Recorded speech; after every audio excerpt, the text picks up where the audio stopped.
Greetings, Famalam. Another midweek crisis and 618 days of war, at least, has been raging in Gaza. And while all eyes are now looking towards Iran, trust me, the level of bombing and aggression and strikes on the Palestinians in Gaza is still continuing unabated. Some days worse than others, and the death tolls are horrendous. So please keep on talking about Gaza. I also want to say a big shout out to everyone who took part in the march to Gaza. And I know that thousands of good people from around the world descended on Cairo and thought all they had to do was to jump on a bus, drive down to Al Arish, from Al Arish take another bus to the Rafah border, and from there march to Gaza. I think that the majority knew they weren't going to get in, but they felt compelled just to show some solidarity with the people of Gaza. And so they left their homes on a wing and a prayer and descended into Egypt. What they didn't factor in was General Abdel Fattah Sisi, a brute of a man, a dictator. You know, not even Ehud Barak ever visited Israel, ever sat in the presence of an Israeli. But Sisi will do anything if his paymasters, America, ask him to. You know, he has the morals and scruples of the boys in Sidoun Street. And if you know Cairo, you'll know what I'm talking about. But to all of those people who went, from the bottom of my heart, thank you. Thank you for going. Thank you for trying. Thank you for rising up and showing some resistance. We have to keep going. We have to keep rising. We have to keep showing resistance to the brutality of the Israeli state, which is carrying out a Holocaust on the Palestinians living in Gaza today. So to all of you who tried, thank you. And a special thank you to the Welshman who, with tears streaming down his face, pleaded and begged in vain with the police of Egypt just to let him through. I'm not sure if he was a Muslim or not. He talked about Islam and he tried to talk about being human and the and about humanity. But he sounded like a Muslim, but he made no impact with these people at all. And I have also some thanks to say to Sister Lauren Booth, who also left her home in Istanbul to go on the march.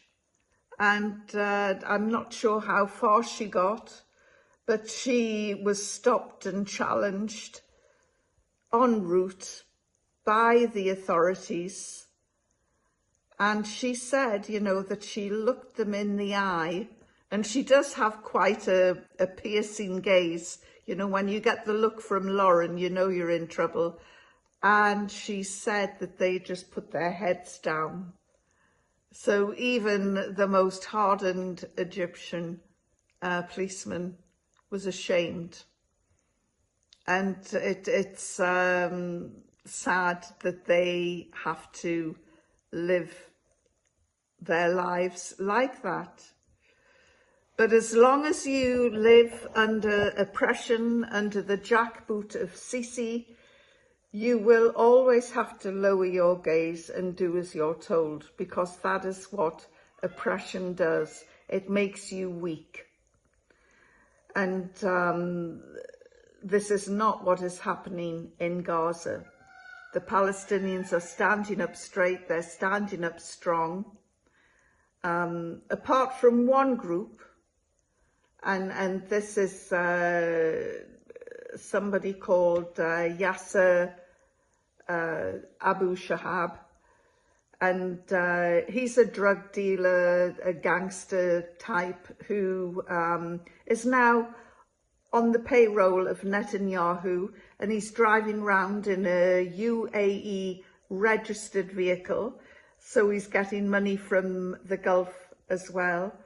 And he has joined forces with GHF, that bunch of cowboys of American mercenaries and IDF soldiers who are supposed to be giving out aid in Gaza, but they're not. They're shooting the starving. They're a disgrace. And among those who are helping the IDF and the American mercenaries are this Palestinian clan. Shame, shame, shame on you. You know who you are. I sent a message to in a UAE registered vehicle, so he's getting money from the Gulf as well. And he has joined forces with GHF, that bunch of cowboys of American mercenaries and IDF soldiers who are supposed to be giving out aid in Gaza, but they're not. They're shooting the starving. They're a disgrace. And among those who are helping the IDF and the American mercenaries are this Palestinian clan. Shame, shame, shame on you. You know who you are. I sent a message to his deputy on Facebook, this Yasser, his deputy, and I called him a shamuta, and I say the same to this Yasser as well. To betray your brothers and sisters in Palestine like this is disgusting, absolutely disgusting. But I don't want to dwell on the detritus like that. I want to focus on the real heroes in Gaza, which are the children, the mothers, the daughters, the women of Gaza. I don't know what's in their DNA, but I wish I had some of it. And, you know, subhanAllah, I watched a video today, and, you know, most of the times when I'm watching videos of Gaza, I'm cringing. But here was a video to behold. It was a natural spring that had erupted from the ground, from a manhole cover, and it wasn't piling out anything other than clean water. Something the people of Gaza so desperately need. And this, to me, was a miracle. And there are miracles happening in Gaza. Some of the stories that are coming out, some of the people who've been saved from the rubble. And we've just got to keep on praying for Gaza's survival and hold on tight to the rope. So on that note, please take care of yourselves. Assalamu alaikum.